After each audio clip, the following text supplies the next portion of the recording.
Hey everyone, welcome to the Millennial Investing Podcast. I'm your host, Clay Finck. And on today's episode, my good friend, Jim Crider, and I are going to be chatting about something that a lot of people don't talk about, and that is money. Jim, thank you for joining me today. Clay, thanks for having me on. I appreciate it. You know, we were hanging out in Miami at the Bitcoin conference, and one of the things that kind of dawned on me is that money is something that we use every day in our lives, but I don't think a lot of people really understand what money is. I know that growing up and getting my career started, I didn't think a lot about what money actually is. I just knew that I would be in a better financial position if I found a way to accumulate more of it. And today, here in the US, we use the US dollar to pay for things in our day-to-day lives. And, you know, looking back, money has changed over time. And that's something I wanted to dive into in this conversation today. And Jim and I, we both own Bitcoin. We have positions. So we've studied this topic before, and it's an important topic to research for those wanting to better understand Bitcoin, because to understand Bitcoin, you're going to have to need to understand money, because Bitcoin is an alternative form of money to our current system. And, you know, Jim and I, we just had a heck of a time down at the Bitcoin conference. Just so many cool people, you know, got to meet some just really good people, and there's just so much positive energy and just a really fun time. So to prepare for this conversation, I read some articles online. There's one called What is Money Anyways by Len Alden. That's just fantastic. Then there's the Bitcoin Standard, the book by Safedine Amoose. And, you know, I find this topic just quite interesting, and it's just a really abstract idea. I think if one understands money, they can better understand the financial system and ultimately make better financial decisions. No, it's even that question itself of what is money really, despite the fact that we interact with it on a daily basis, is really interesting. If you think about other things that are necessities that we interact with daily, like what is oxygen, or what is what's the air that we breathe, or what is water? And yeah, I can say like water is H2O, but like I'd be honest, like, yes, I know H2O, but I don't know anything beyond that. Like what does that mean? Like, I don't know, but I'm secure in the fact that water will always be water and air will always be air. But in the sense of like, we could say like, what is food? Like food is something that's necessary for life and that we interact with on a daily basis. So we don't really question what is food until we start seeing food being changed. We see these corporations coming in and getting their tentacles in food itself. And suddenly it's like, hold on, I don't think this is real food. This isn't good for me. You're bringing in a fiat or a fake or whatever form of food. So it makes us question, wait, what is food itself? And I think that's where we're at with money. Hold on, what is money? This is something that seems like it's almost necessary for their perpetuation of life and where, you know, just the continuation of civilization. And we've taken for granted what this is. But now that we see things being hijacked, just like food, we want to say, well, hold on, let's get back to the purity of it. What is this in its essence? So we can understand the foundations of these things, just like air and water. What is this? So we don't want to take it for granted, though. How would you define what money is, Jim? Man, that's a great question. I guess it's more of a theoretical answer. Money is a means of communicating, storing, and transferring value. If I were to do an act for you and you were to give me money in return, so I mowed your lawn, you see value in that. And we would agree that there are X forms of money that you would give me in return for me doing that act for you. So for you, that is valuable. Therefore, you assign me a certain amount of money for it. I could then take that value that you give to me. So I give you something of value, you give it back to me, and I can store that value instead of like you give me 8 gallons of milk. Like I can't drink 8 gallons of milk before they go bad. So instead I get money that allows me to store that value, or that energy, as Michael Saylor says. We store that value over time and space. So that is what money is in its essence. And now the very interesting thing with money is that, again, if it's a means of communicating storing and transferring value, value can be very personal, and like things that you value may not be things that I value, and things that you value right now, maybe not things that you value later on. So right now, a glass of water for you would be worth 20 cents, let's say. But if we were in the desert and you're about to die of thirst, suddenly the value of water is much more salient. Like it's there. You would give anything for it. Yeah. So the level of abundance, correlates with what's valuable. If we have, drinking water right at our sink, we're able to get it for free. So you don't really value it very much because it's abundant. It's everywhere. It's not scarce. Yeah. It's a matter of like your personal situation. I don't value these things because it's available and abundant. Exactly. But the moment you need it, like it is valuable for you. And of course, that's why there are constraints in the way of monopolizing like commodities and things. Like that would be very dangerous. That who was that? Is it Bill Burr? I think he's a stand-up sketch that talks about Nestle wanting to like capture all the rain. And he was like, who are these psychopaths wanting to like capture all the rain so they can sell all the water to the earth? Like we own all the water. Like, of course, that could be dangerous because we need water. And if suddenly like if someone controls all the water in the world, like they can charge whatever they want because we have to have it. So of course, that's where there's dangers around that, because again, money is just a means of stating, communicating your value. So we have to be clear, and that's why money is important, because again, it communicates that, and that's why.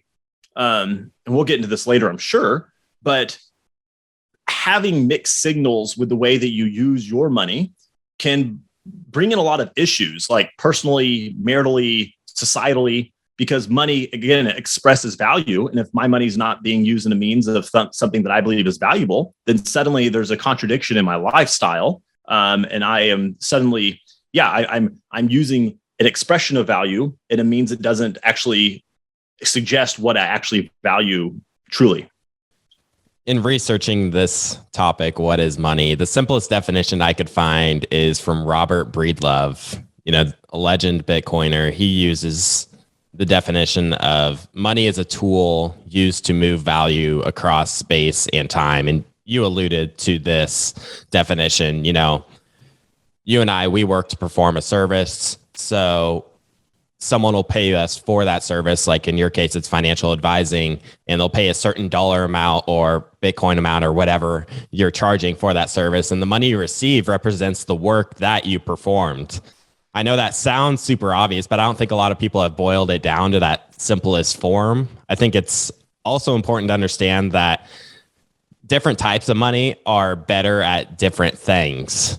So I think it's important to understand the different types of money. For example, fiat currencies like the US dollar are not very effective at transferring value across time because they gradually go down in value as the central bank prints more of it. To help illustrate this, let's look at the price of gold in US dollars over time. In 1913, when the Federal Reserve was created, you could go out and buy an ounce of gold for $20. And today, the price of an ounce of gold is $1,970. So that accounts for a 99% decrease in the value of the dollar relative to gold. And that's not to say that, the demand and the demand for gold has just gone crazy.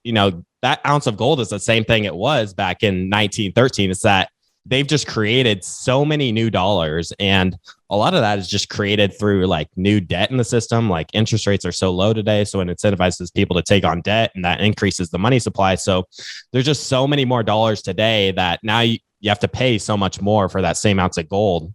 So fiat currencies are not very effective at storing value across long periods of time, but they are fairly stable just from a day to day, which makes them effective as a currency for now anyways. And when looking at gold, you can flip it and look at, okay, gold does hold its value over time in general, but the big issue is it's very bad at transferring value across space. So if I want to pay Jim for some consulting services or whatever, I have to ship a bar of gold in the mail. It takes a week to get there. I have to pay all these fees to get it there. So it's not very good at transferring value across space. Yeah. So that's just looking at just fiat currencies and gold, and we're going to be talking a bit about Bitcoin and how that can play into it as well. So yeah. Again, just talking through this, it's stuff we take for granted. Just the fact that you said that, the value of gold in proportion to the value of a dollar there's this 99% difference over the last century, roughly. And yeah, like if we looked at it face value, you'd say, wow, gold is worth a lot more.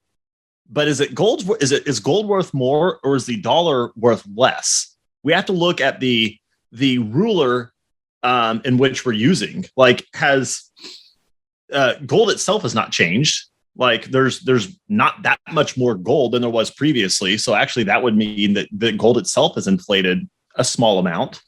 It's just that the amount of dollars has inflated significantly. So that ruler's changed. That means of measurement, that means of measuring value has changed, the dollar itself. So again, is gold worth 99% more, or not 99% more, whatever, thousands of percents more? Or is it the fact that the dollar is worth 99% less? It's these odd nuances that if you don't ponder, life sort of goes on. But I think it's interesting, but also important to think about these things, especially, as you mentioned a moment ago, Clay, that fiat currencies generally do a good job of storing value over short periods of time, which is true. I mean, that's why personally, I believe it's important to have an emergency fund. But at the same time, we're privileged enough to live in the US, where we have a fiat currency that has been relatively stable over time, or short periods of time. However, if you said that to people in Venezuela or in Germany post World War I, or all these places that are experiencing hyperinflation, their fiat currencies aren't even stable over short periods of time. So there's dangers in having these things that cannot store your value over periods of time. And again, that's a risk with having something that's meant to store value and communicate value. Is, again, if I mowed your lawn and you give me X dollars in return, I did something of value to you. You received 100% of the service. And initially I received 100% of value as well. And let's say we're at a place of, I don't know, 10%, or we'll say 8.5% annualized inflation, just for fun, just to making up a number. That was a CPI print the other day. So 8.5% annualized inflation. Well, a year from now, your mow that I did for you, you still received 100% of the value. But if I stored that in a means that's supposed to store value, I actually lost 8.5%. So I only have 91.5% of the value that I initially received. So that whatever 8.5% was taken from me by inflation. And we could talk about what causes inflation and is that fair and all that fun stuff. But again, when you have inflationary measures, that is a means of bringing in mixed signals as far as the value that I performed and the value that you received. Because again, you still received your full value, but my value was diminished over time that I received in turn for performing an act for you. I think I failed to mention earlier that it was in 1913 when the Federal Reserve was created, when the price of an ounce of gold was $20. And today it's $1,970. So pretty crazy to think about. And you mentioned just the distortion of price signals. We're seeing like huge fluctuations in the price of things like commodities. I live in the Midwest where there's a lot of farmers. You see their input costs and the crop they're producing. The prices of those are just fluctuating so dramatically. Say if the price of an input cost goes up 50%, it's hard for them to realize, okay, is this price change due to changes in demand? Is it due to changes in the money supply? So it's really hard for them to figure out how they can conduct business. And I think that can, cause a lot of issues in an economy.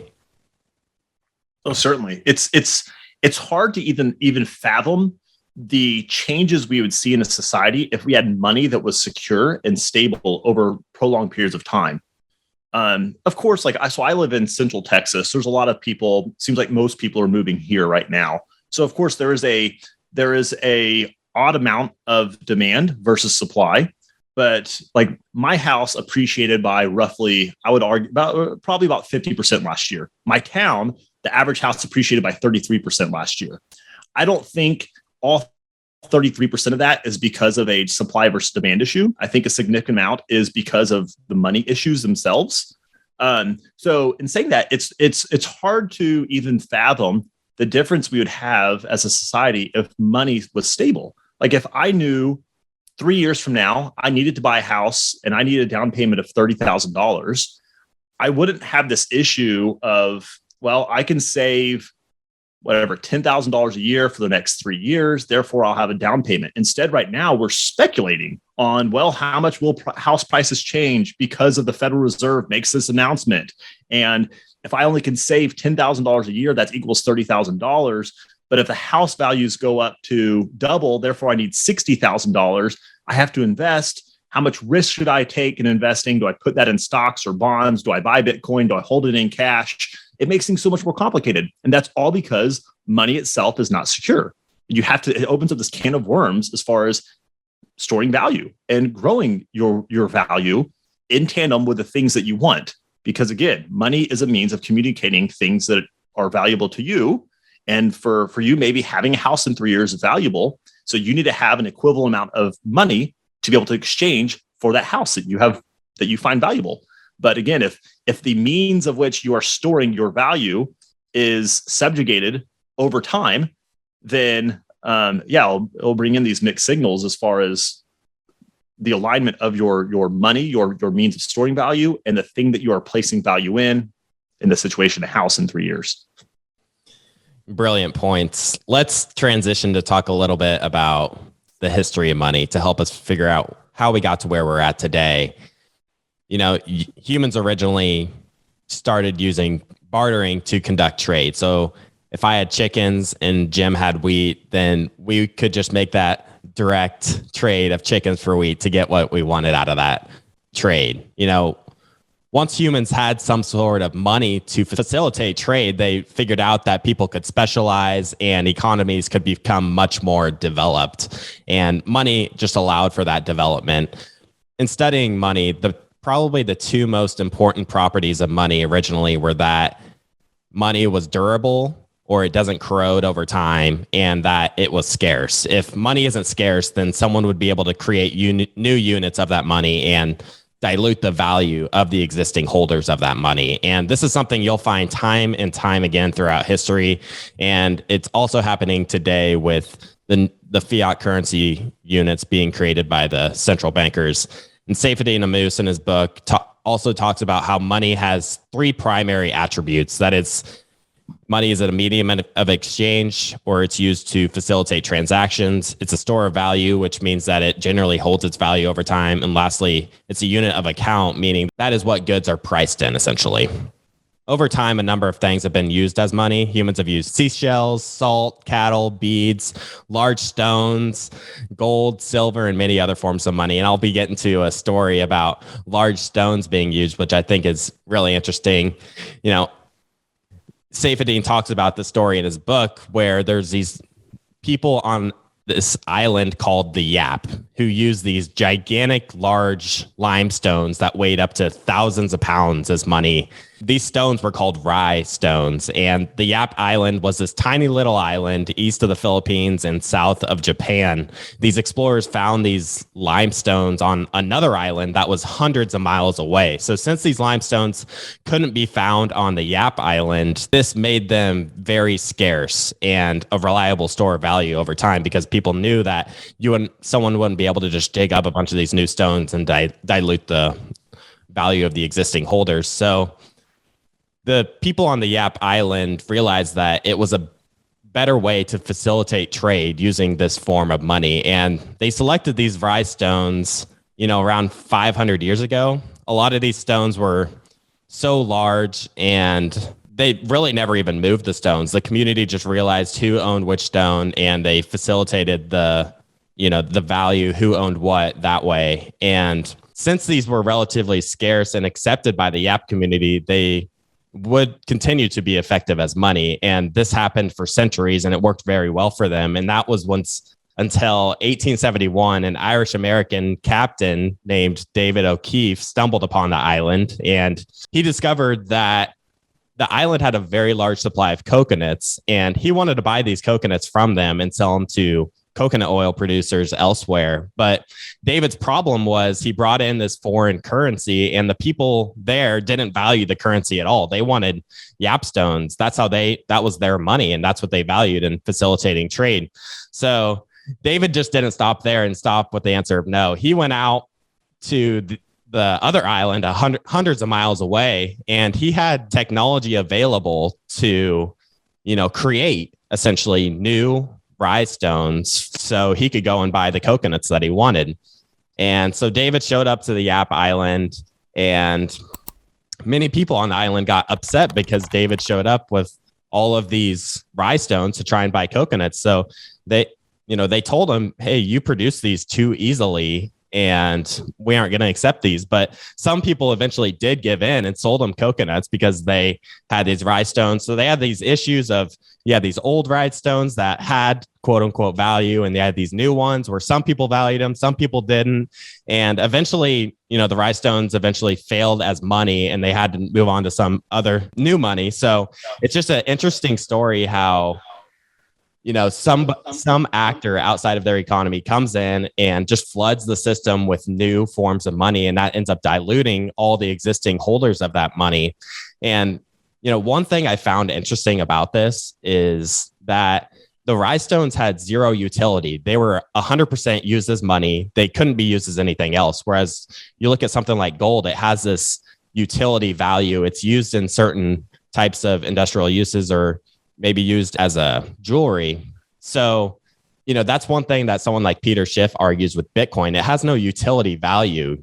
All it is just monetary premium. And that's comparing Bitcoin to these rye stones, I think is really interesting because they're both 100% monetary premium. And I think you'll find throughout history, time and time again, that monies that are able to easily be created, and that usually happens with the advancements in technology, monies that are easy to be created end up being very poor forms of money and usually just end up not working. One, it's interesting to think about how the people were frustrated that O'Keefe was able to easily produce rye stones, because they were still the same thing. They're the rye stones they've been using for a long time. But you think when he showed up the first time on the island, he wanted to buy coconuts, they would not take another form of currency. So how would you expect him to receive coconuts? Well, he would have to either, get coconuts by working on the coconut farm, or somehow procuring the rye stones. If he wasn't able to go out and make them on his own, he would have to procure rye stones. So how would he procure rye stones as a new person to town, to the island? Well, he would need to do something of value to that tribe, to the Yap. So he would have to do something that takes energy. Maybe he could have tilled their land, or done something for them, fished and provided agricultural something for them that caused him to expound energy and bring actually something of worth to them. And then for doing those services, he would have received coconuts, or he would have received these rye stones that he would have traded for coconuts. So that would be the means, a quote unquote fair way of doing this is he does something that in tandem gives them value for the coconuts or the rye stones that he could then trade for coconuts. But instead, he was a capitalist and went and found these things and made them in a cheaper way, which frustrated people. There was no, and this is a common term in Bitcoiners, there was no proof of work. He was able to go around the means of which, for centuries, these people had proven that this is a value because it took energy and time and labor to produce. And he was able to do it so easily, it frustrated them. Like, hey, you did not actually put in the work. Therefore, the time, you did not show that this actually has value because you didn't trade something of worth for this. So they didn't like it. So that's just interesting to think through. And also, the utility of money. We could argue, does money have to have utility outside of the form of being money itself, or is it a waste? Not at all. If you look at civilizations prior to them having money, just think about the inefficiencies in their means of trade prior to having money. So if I have wheat and Clay, what were you selling? I had chickens.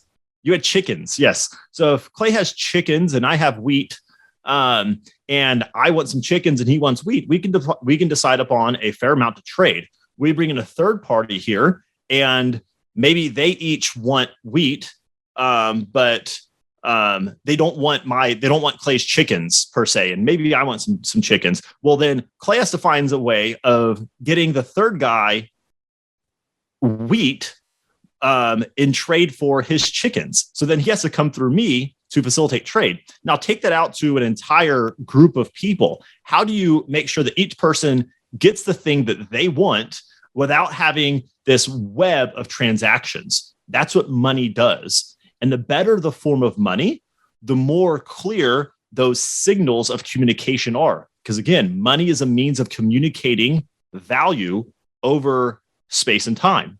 So the better the money, the more articulate you can be in communicating value and sharing that. So it doesn't have to have a direct, it doesn't have to be like, oh, well, gold's good because it can, whatever. It's a good conductor, or it's pretty to look at. Like, no, the value of money itself, or of good money, is not means that we don't have to have that messy means of exchanging value. Like that is what money is for.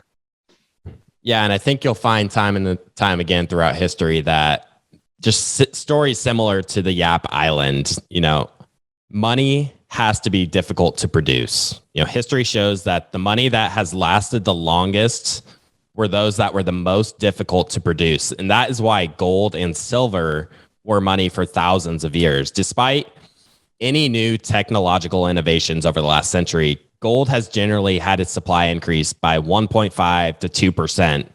And another reason why gold has been a preferred form of money was because of how durable it was. It's said that practically any gold that has ever been produced over thousands and thousands of years, all that gold still exists today and is held by somebody. So the conundrum with any form of money is that there's an incentive for market participants to produce more of it because it has value above its utility. And since there are thousands of years of stockpiles of gold, it's so durable, all of it's still around. It's a good form of money because the gold miners aren't able to produce huge amounts of gold and crash the price and cause those distortions in the economy. And, gold and silver are like the only two forms of money that, despite all the advances in technology, they haven't been able to produce, call it 2% more of the gold supply. All the easy deposits have already been tapped into around the world. So all the gold they're mining is in these hard to reach places. It's almost like a difficulty adjustment for gold. And the only way there'd be some massive flood to the market is just some like crazy innovation, like Elon Musk starts mining gold on the asteroids, or someone starts mining gold in the ocean floor, or something of that nature. It's just something that would be like this huge innovation in terms of mining gold. So gold is really the only thing on the planet that historically humans haven't been able to figure out how to create more of it relative to the current supply. And despite any large price increases, like during the 70s, gold had this massive price run, yet we didn't see just a huge influx of the gold miners mining a lot more gold. And this phenomenon really existed for thousands of years until Bitcoin was invented. Bitcoin has a fixed supply cap of 21 million. So any massive run up in price, the miners aren't able to front run it and like mine more Bitcoin. It has this fixed, amount that is produced every year that is in the code, and that's going down over time. I'm curious, just thinking through gold. And yeah, if you said hypothetically, if Elon Musk was able to mine gold on the asteroid, would we treat that gold in the same way that the Yap people treated the rye stones that O'Keefe was able to procure? It's like, hold on, you cheated the system. This is supposed to be difficult to procure. Or maybe vice versa. It's like, hey, babe, I got you a gold necklace, some of that asteroid gold, and maybe that would have a premium on it. I don't know. But again, we like to see that, hey, this was difficult to obtain because it is meant to communicate value. And if we value something, like usually that's has some sort of importance. And again, if the more valuable something is, the more rare that's going to be. So yeah, if Elon is able to do that one day, which I wouldn't put it past him, I'm curious how we would even treat that, because again, that would be a workaround, just like what Keith found. So Lynn Alden wrote this fantastic article called "What is Money Anyway?" that outlines the history of money in the U.S. And I wanted to touch on that a bit in this episode. For many years, money in the U.S. was backed by gold. Since gold isn't very divisible and isn't very convenient to use in day-to-day transactions, people would deposit their gold at the bank, and people could have paper claims against that gold. After the First World War in 1934, the U.S. declared that gold was actually illegal to own. So Americans were forced to sell their gold to the government in exchange for $20 per ounce. The dollar was then revalued relative to gold at $35 per ounce, which benefited the government tremendously at the expense of those that had to sell their gold. And that's a 41% price increase in the price of an ounce of gold practically overnight. And that's pretty crazy to think about, that gold is this precious metal that is very difficult to produce and was chosen by the free market to be used as money. And the government forced everyone to sell that gold for dollars at a price that was obviously favorable to the US government. So it was illegal to own from nearly 1934 to 1973, so nearly 4 decades. And in 1944, at the end of World War II, the world came together and put together what's called the Bretton Woods Agreement in 1944. Most countries pegged their currency to the dollar, and the US dollar was pegged to gold still. So citizens couldn't redeem their dollars for gold, but foreign creditors were able to. So the dollar was backed by gold during this time period. They weren't able to just magically come up with more gold, but they were able to print more dollars and adjust the ratio between the dollar and gold. Preston is always mentioning how even though the dollar was backed by gold, they were increasing the money multiplier, or the ratio between the dollar and gold, after the Bretton Woods Agreement to help finance government spending. In 1944, the money multiplier was around 5, and around 1970, the money multiplier increased to 10. So that's just the increase in the money multiplier over those years is like a 2.7% inflation rate for those foreign creditors.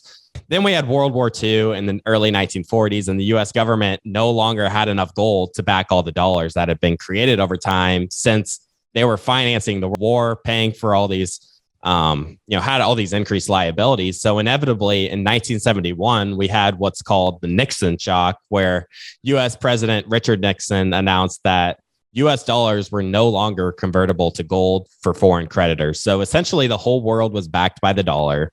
And now the dollar was no longer backed by gold. It was just backed by the faith in the US dollar and the US government as the issuer of that currency. Ever since the announcement in 1971, all fiat currencies have been free floating and not backed by anything, or not backed by gold. And that's with the exception of Switzerland, which kept its currency backed by gold until 1999. For those of you who aren't familiar, fiat currency is essentially just a government issued currency that isn't backed by any physical commodity like gold. Then in the 1970s, the US made a deal with the OPEC countries to only sell their oil for dollars, which is essentially what it essentially created additional demand for dollars. The OPEC countries then received military protection and trade deals with the US. That is what we now know as the petrodollar system, which you'll probably hear from time to time when you hear about the history of the US and the US dollar. And a result of this system is that it created a lot of demand for dollars, as all the countries around the world needed to trade with it. Because there was this extra demand, this made US exports more expensive and US imports less expensive, which has led to this massive trade deficits in the US. We all know how all the products that we're buying, like on Amazon, most of them are coming from China or coming from some other country, because it's much cheaper to produce those goods in other countries. So the US has just had this massive, trade deficit. They've been exporting dollars essentially and importing all these goods. So with the whole world now using fiat currencies, all governments around the world benefit from being able to produce those currencies for a cost much lower than the actual value. So it kind of ties in to what we're already talking about. It's not hard to get on your computer at the central bank and just click add X number of units. So there's not much work that needs to be done to create those new units. In the US, for example, if they want to start funding a new government program, it's much easier for them to just print the money themselves rather than increase the taxes on everyone in the US. It's kind of a sly roundabout way of them taxing the people. So being able to print new money is a form of taxation, as the value of all the dollars that the citizens are holding go down in value as more units are printed by the government. The coronavirus pandemic is a perfect example of this. The US M2 money supply grew by roughly 40% over the past couple of years. And a lot of that money ended up flowing into financial assets. And, you mentioned your home a little bit earlier. To illustrate this, the S&P 500 has gone up roughly 40% in the last couple of years as well. So at a general level, your dollars can buy less of a basket of stocks or less real estate, like the real estate in Texas, than it could 2 years ago. And that's in large part just due to the money printing. So that's kind of the history of the US in just a few minutes and how we got to where we are today. We were on the gold standard for many, many, many years because the free market really just selected gold as money, and governments have found a way to go to this government issued currency. Originally, everyone would deposit their gold at the bank. We would get paper claims against that gold, and then they just kind of cut the link between the paper and the gold. Now we find ourselves today, we're 50 years into just using a currency or a money that isn't really backed by anything. Hey guys, I wanted to give a quick shout out to Trade Coffee for supporting the Investors Podcast Network. I've always had trouble finding fresh coffee at the grocery store because a lot of the time it has been sitting on the shelves for weeks and eventually goes stale. Trade Coffee sells the freshest roasted and ethically sourced beans from America's best local roasters. They deliver right to your doorstep with free shipping as often as you'd like.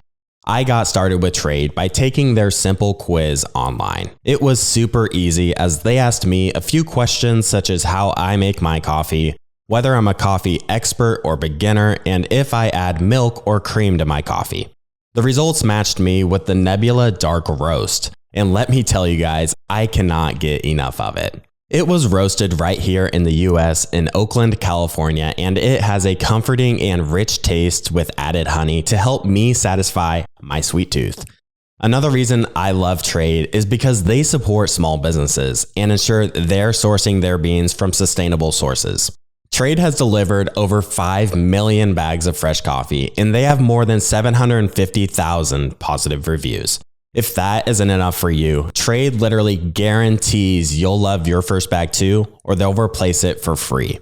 Right now, Trade is offering new subscribers a total of $30 off your first order plus free shipping when you go to drinktrade.com/TIP or click the link in the description below. That's more than 40 cups of coffee for free. Get started by taking their quiz at drinktrade.com/TIP and let Trade find you a coffee you'll love. That's drinktrade.com/TIP for $30 off your first order. Yeah, it's interesting. The US dollars, used to be backed by gold. You could take it in and exchange it for gold itself. Now it's backed by the full faith and credit of the US government. And frankly, as I ponder that, I don't know what that means. Like, if I went to the government and I said, hey, I want to give you this dollar, what can you give me in exchange? They would say, well, here, you can have some faith in me. Like, what does that mean? Full faith and credit of the US government. Is it valuable because they're able to enforce that is money in the US? Therefore, hey, this is valuable in money because we say so. And then the government goes and prints 40% in a couple of years. That sounds like they pulled an O'Keefe on us. They found a cheat code on making more money in a cheap manner that they didn't have to do the work for it. And I was just laughing a second ago thinking I'm going to be on high alert if the next chairman of the Federal Reserve's last name is O'Keefe. I know it's time. But yeah, it's very interesting to think about these things. And again, just the implications of having unsound money, and for someone have the ability to unfairly come in and change what money is or change the value, because again, you are mixing signals of an expression of value for everyone else who's holding that thing. And yes, if you own financial assets, you aren't as adversely impacted as someone who doesn't own financial assets. So if you're someone who on one extreme, you own lots of high-end real estate and art and stocks and stuff like that, and the value of the dollar goes down, because we could argue, is the value of your goods going up or is the value of the dollar going down? I would say it's a mix of those two.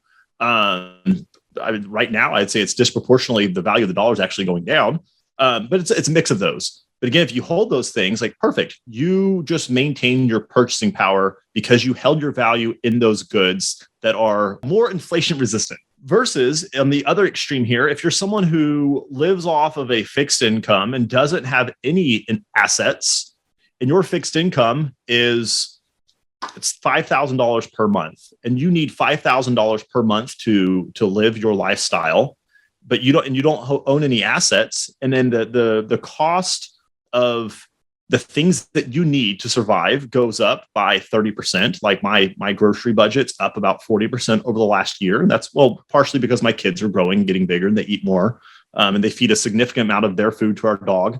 But still, groceries are up significantly. And if you own no assets you can sell that help hedge that inflation, and you only have this fixed income that maybe has a small cost of living adjustment annually or doesn't have one, you just got left behind.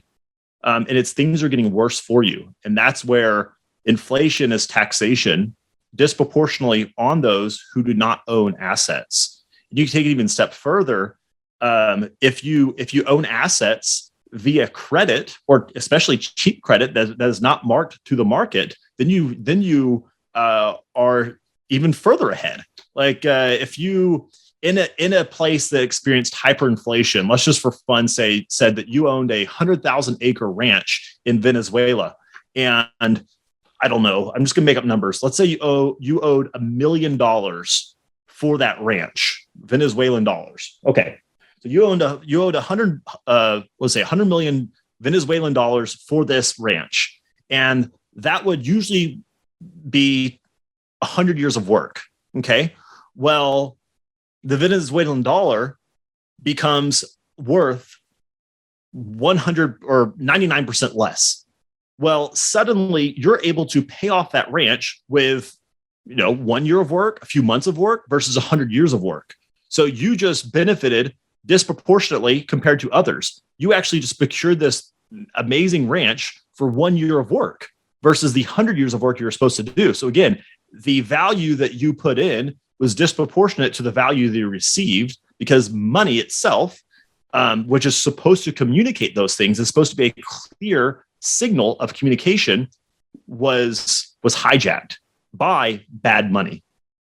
And that's actually goes in with one of my favorite stories about money itself is the glass beads in Africa. That is very salient to think about how this can have an adverse impact on people who don't understand what sound money is, and how cultures and people can get left behind. So Africa, a lot of people groups in Africa used to use these glass beads as a form of money, and they would usually wear them as necklaces, and that was what they used for money. It was easy to get around and take with you and trade with and everything.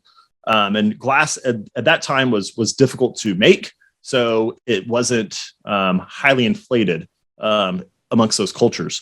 Well, people from Europeans started coming in and recognizing that is what was the means of currency in those locations. And Europeans had technology to make glass very cheaply and easily. So they went back to Europe, made a whole bunch of glass right quick, brought it back down to Africa, but they were smart about it. Smart, they were cruel, but smart.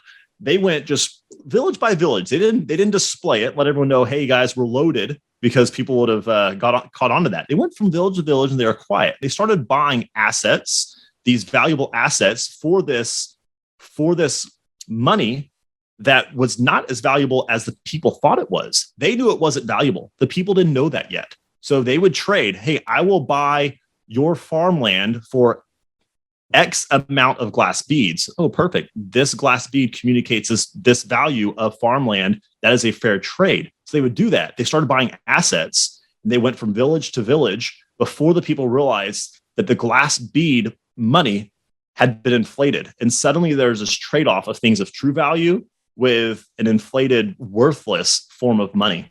So again, it stole from people because they weren't understanding what money was, and they weren't understanding that money had been quote unquote printed or created from a system outside of themselves. And we could argue that is sort of what's happening in like with people with fiat currencies right now, especially with people who don't own assets and are trading their time for something they think is valuable, but actually isn't. It just was created out of thin air, and you're giving away something of value. If that something of value is, is a farmland or something like that, or if that something of value is you're trading a lot of time working and being away from your family for something that maybe isn't as valuable as we've been told it is.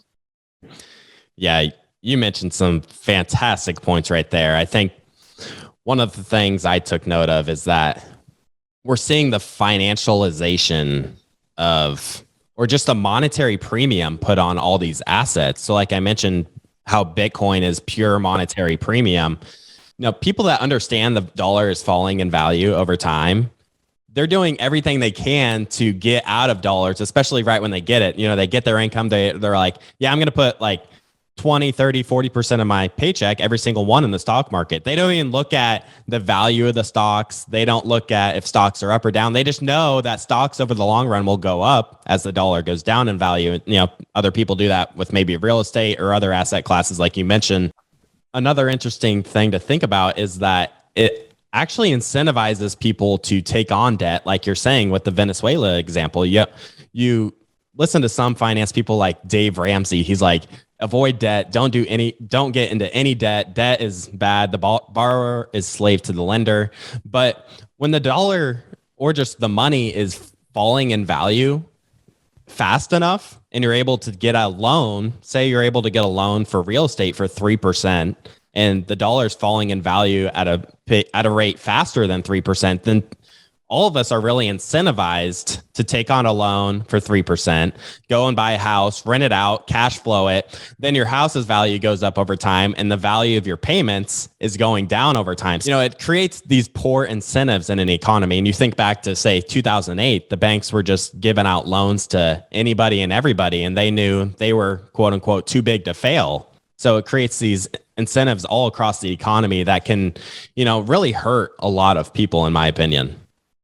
Yeah, it punishes prudence and it rewards speculation. And that's why you see so much speculation in frothy markets. I mean, there's so many things that are, if in a conservative and traditional valuation, most things are overvalued right now. But again, how do you assign value when the measuring tool in which we're supposed to judge value is seemingly broken at the moment?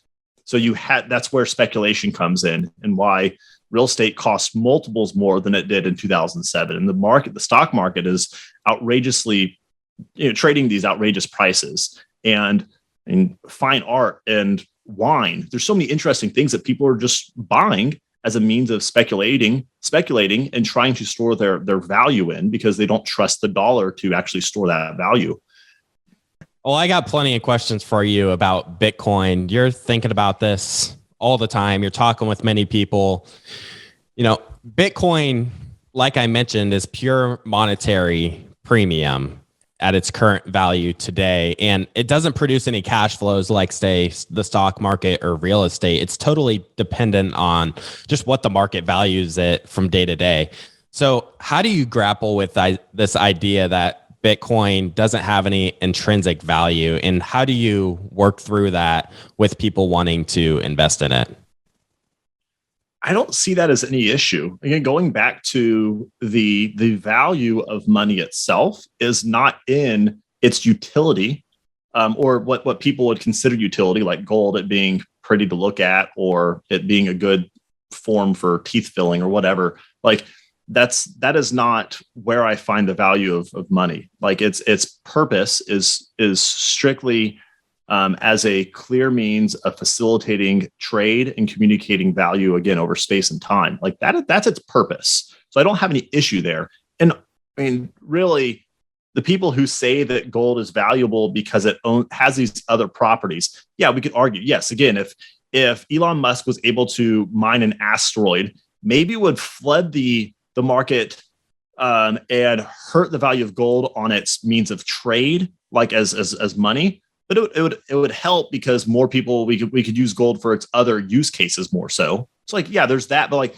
really the people who are saying that gold is worth more than Bitcoin because gold actually has use cases beyond money itself. Like I doubt 99% of these people have ever actually taken their gold bullion and said, you know what, I'm not going to use this as money. I need to conduct energy right now. So I'm gonna hook up my battery to my bars of gold. Like you're not, these people who are making these arguments that it's useful, you're not using it. No one's hooking up their gold bullion and using that to conduct energy or melting it down and using it for these different things. Like get out of here with that. Like you're not using it for the things you say it is. You're using it to store value. Like that's why you're using it. Let's just be honest. One idea I've been grappling with is my asset allocation in my portfolio.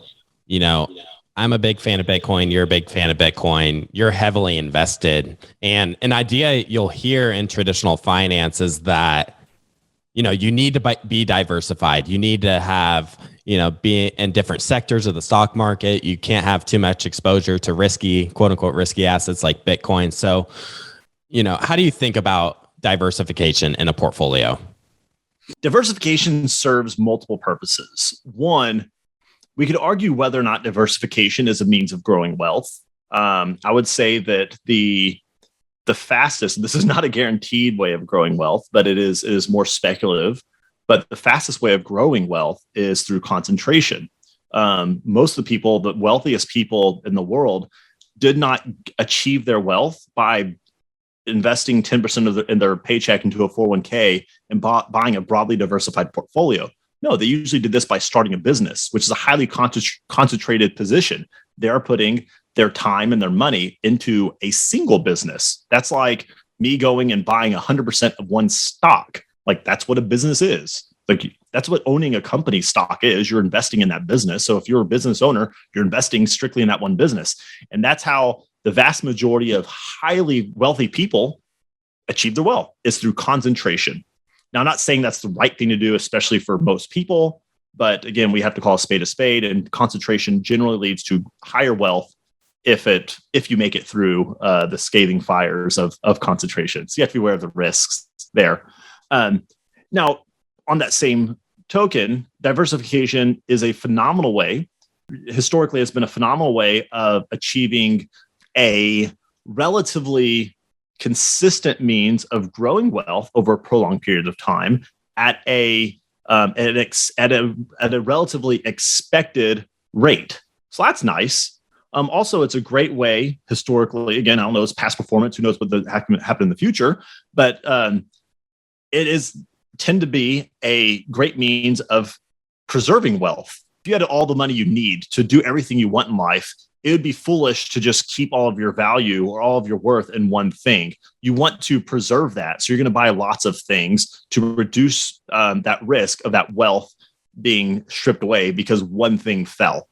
So that's why you buy a broadly diversified portfolio of goods. So yes, diversification is great. It also helps with people. So people themselves tend to be irrational investors. There's what's called the behavior gap. Okay, so the behavior gap, there's years ago, a study was done to see how people's behavior impacts their performance in investing. And I'm going to butcher the numbers a little bit, but stay with me. The study was done. It pulled the average performance of a bucket of mutual funds. And this bucket of mutual funds returned on an annualized basis roughly 9%.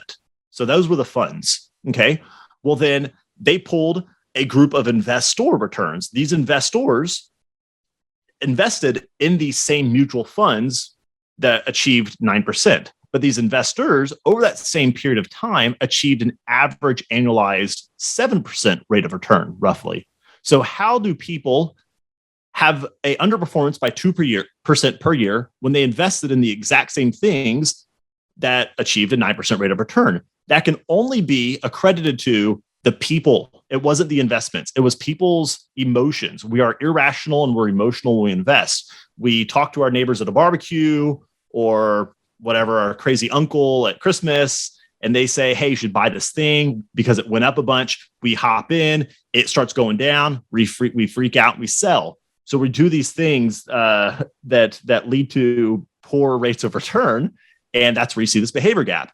And that's where, again, a diversified portfolio certainly can help, because being concentrated can lead to an even poorer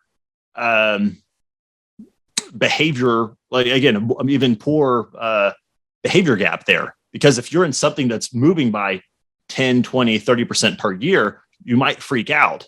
And that'd be like being with a group of friends at a theme park and everyone wants to get on the roller coaster. You know, you don't really like roller coasters that much. Maybe you don't like heights, but you feel like you should because everyone else is having fun doing it. So you get talked into it and you're like, yeah, it's gonna be a good time. You know what? Everyone else loves the roller coasters. I'll do it too. You hop in, you put your seatbelt on, you got the little thing over your chest. You're going up that big hill. And it's sort of exciting at first. You got the butterflies in your stomach and you're getting pumped. Then right when you get up top, you realize, you know what? I don't really like this. And you hit that big drop and you decide, yeah, this isn't for me. So you take off your seatbelt. You don't want to do that. That's a horrible idea. Yet that's how most people invest. We get pumped up because we see our friends excited getting on top on the roller coaster. We hop in there with them. The roller coaster starts going down. We decide to bail out and just get destroyed. You have to consider your behavior when you're investing. And again, diversification, that helps out with maybe not being on such a crazy roller coaster. Yeah, I 100% agree that a lot of investing is definitely behavior, and our own human psychology can work against us because you want to buy low and sell high in investing, obviously, but most people, like you mentioned, do the opposite, where they'll buy high and end up selling low, just buying into the hype. I really wanted to ask you, as someone plans for retirement, they need to decide how much money they need, when they retire. And if they're invested in Bitcoin, they see these past returns of, call it 150% on average over the past 10 years or so. And that's just the average per year. Some years it's way higher than that. Some years it's, down drastically. And in projecting how much you'll have when you retire, you have to factor in, your, call it 10% Bitcoin allocation. How can someone project what their returns are, if Bitcoin is part of their portfolio? Is that something you're actively doing, or how do you determine how much someone saves? And I don't know if you can expand on that idea. That's a great question. Frankly, it's a difficult thing to do because of the volatility. So there's a number of things that we're doing to consider allocation and expectations and like track your portfolio in tandem with what the portfolio is there to do, which is to serve the purpose of you being able to do what's important to you in life. So get your money. I know earlier at the very beginning, you asked me what money is, and I gave you more of a theoretical and dry answer. But money, and I say this all the time, money is simply a tool and a resource to help you do what's important to you in life. Like, that's what your portfolio is. It's a means of helping you do what's important to you. So that's what we're tracking. Anyways, going back to it, there's a few things we do. One, because of the age demographic I work with, we do not utilize at this moment a Monte Carlo simulation. So a Monte Carlo, for those who aren't familiar with that term, a Monte Carlo basically pulls your current financial data, and then you state what you want to have in the future. If in 20 years you want to have X dollars for the rest of your life and you expect to live for this long, and then the Monte Carlo grabs a whole bunch, usually thousands of possible market performances and maybe different inflationary rates, and says, hey, based off of all these possible market scenarios, your expected probability of success is X percent. So if, just for instance, if you have $1 million right now, and just to be real simple, in 1 year, you need $1 million, you're probably going to have a Monte Carlo that's going to say, hey, you have a 99% chance of success. Well, the longer out your time horizon and the more volatile the investments themselves and the more unknowns you have, the more wild the Monte Carlo will be. And because of that, the average person I work with is going to be like typically late 20s to late 30s. I would say average is about 33-year-old married couple who's just now getting in stride with their career. So a lot of families I work with right now, maybe they're making between 80 to 200,000 of income, but expect to eventually be making 400 to 800,000 of income.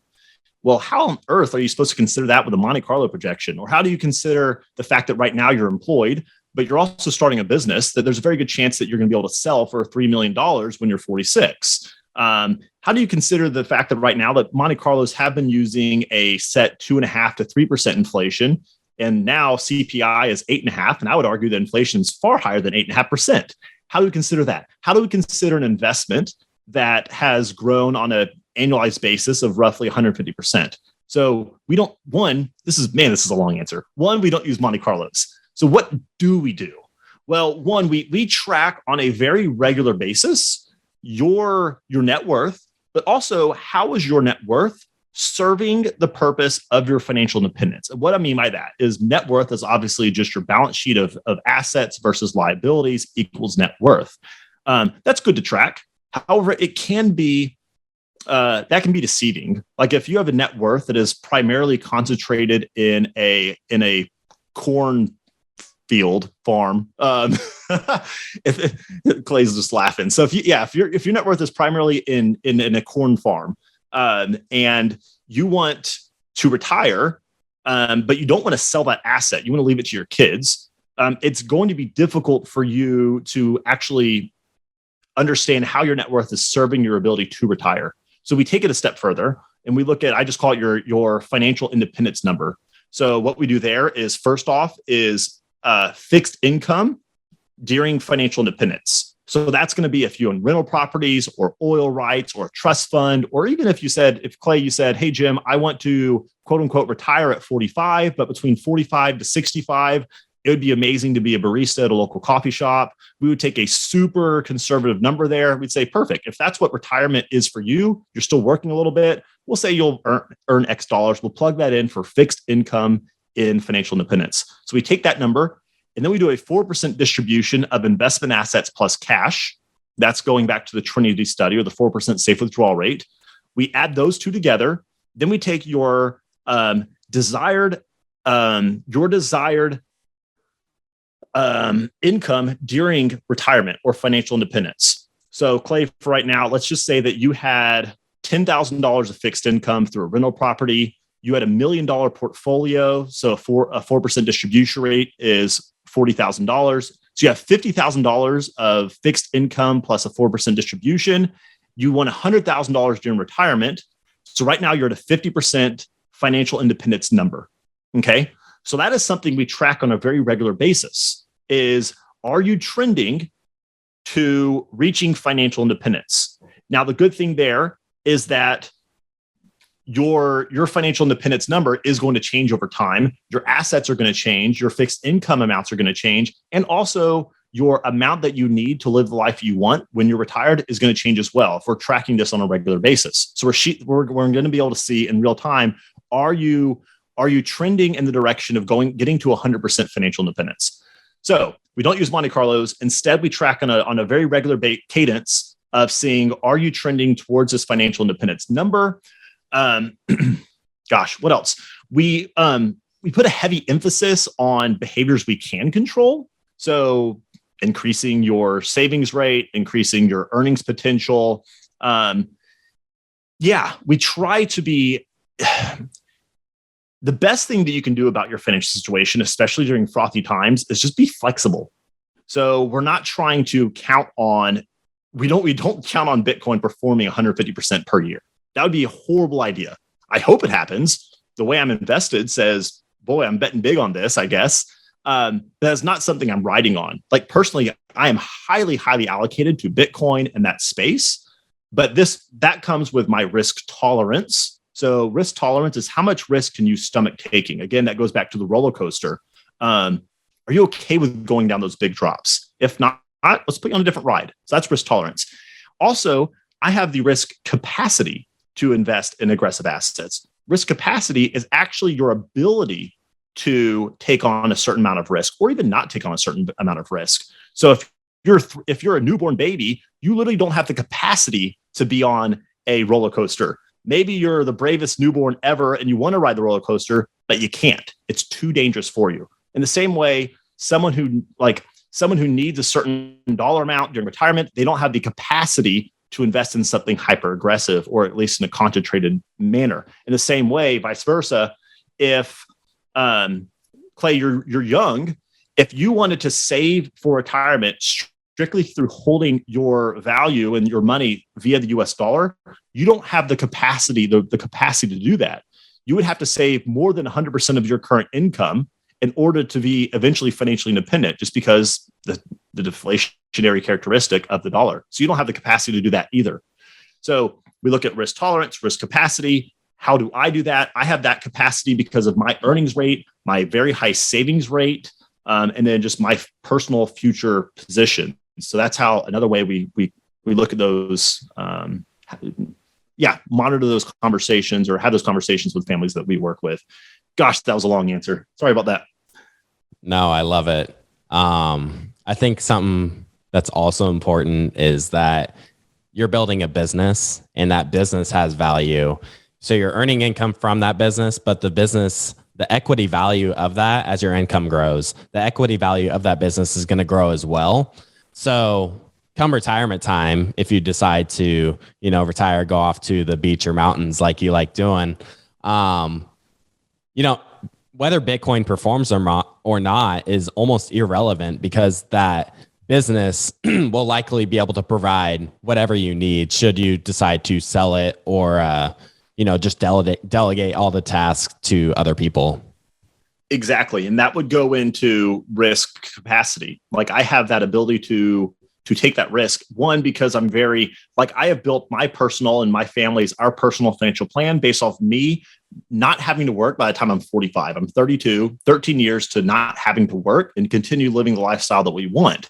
Now, worst case scenario for those listening, like that was, with air quotes, worst case scenario, I can't retire at 45. Boo-hoo. So I have a lot of flexibility in my plan. So I'm okay with that risk or volatility. Something else I want to mention as well is to consider sequence of return risk. That is really, really important, especially with people as you approach retirement or needing the assets from an investment. I take a lot of heat from different podcasts I've been on or Twitter spaces from Bitcoin maximalists who say that I think it makes sense and is prudent to have a US dollar emergency fund. I think that's smart. I've taken a lot of heat for saying that from Bitcoin maximalists. They think that that's foolish and you should have everything in Bitcoin. Even if Bitcoin goes up by 200% per year, which it did in the past, but who knows if that's going to continue. What if you have poor sequence of returns? So Bitcoin drops by 50%. That's really normal. What if that coincides with you needing some liquidity to, I don't know, you need a new car or whatever? Well, you're hosed. So same thing. If you have too high concentration in a single position and that coincides with you needing to access those dollars or that money, you have to have a means of being able to stay afloat until that position has recovered. And that's why people who are retired have to look at portfolio sizing and positioning so you can absorb these volatilities. That goes with the 4% safe withdrawal rate, the Trinity study, the portfolio they used. Again, that's where flexibility and concentration and diversification comes in to serve all of these things. Again, sequence of return risk is a very real thing that I think a lot of Bitcoin maximalists, maybe who are listening to this, sometimes downplay because you're looking, and I don't want to say like it is important. And that's one thing I like about Bitcoin people is they tend to have a long time horizon, which is fantastic. Most people don't have a long enough time horizon. But I would argue that maybe you want to also keep a long-term time horizon for 99% of it, but you want to consider tomorrow just in case. Yeah, I also think a USD emergency fund definitely makes sense because, although the dollar does go down in value over long time periods, there are some periods where it can increase in value very rapidly. Call it the 2008 financial recession. When you looked at the price of the dollar relative to anything, the dollar was going like skyrocketing in value. And, you don't want to be in a position where you have to be forced to sell at inopportune times. And there's one more question I wanted to ask you in relation to financial planners. It seems like there's still just so many people who haven't really come around to the idea of Bitcoin at all. And you're in talks with many financial planners. Is it the difficulty of the subject around Bitcoin, or is it just something that's just so foreign to them, or have they already made up their mind? What's your thoughts on why they aren't open or haven't come around to this idea? I think it's a few things. One of them is, and I'm what's called a certified financial planner, or a CFP, and CFPs generally are trained in a very conservative manner. So maybe that has to do with part of it. Is like CFPs, we are sort of brought up in a way that we look at things in a conservative way. We see this asset that sounds like it's too good to be true, therefore we throw it out. We throw out the baby with the bathwater.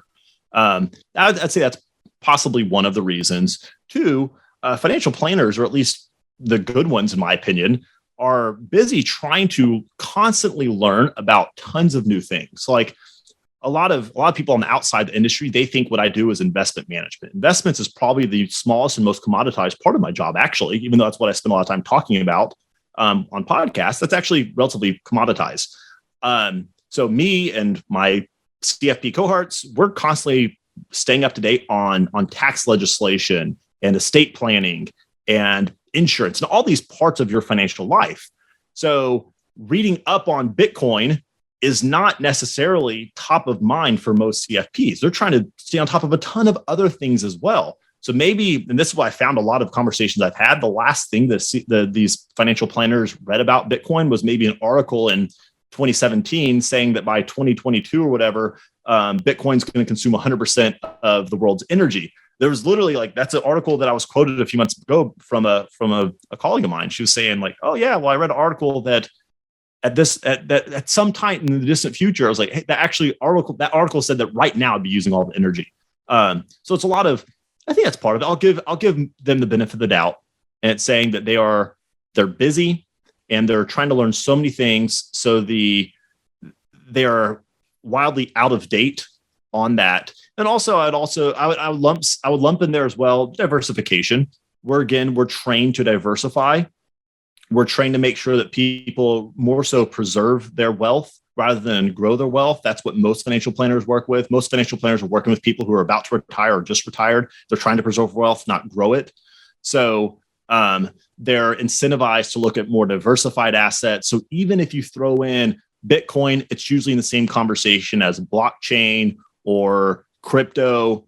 That's why you have people in Bitcoin or in traditional finance who integrate Bitcoin a lot of times throw in Ethereum and these other altcoins as well, because they're looking at as a diversified stance, and also looking at through not diving into Bitcoin as much as you need to understand that, what Bitcoin actually is versus what these other things are.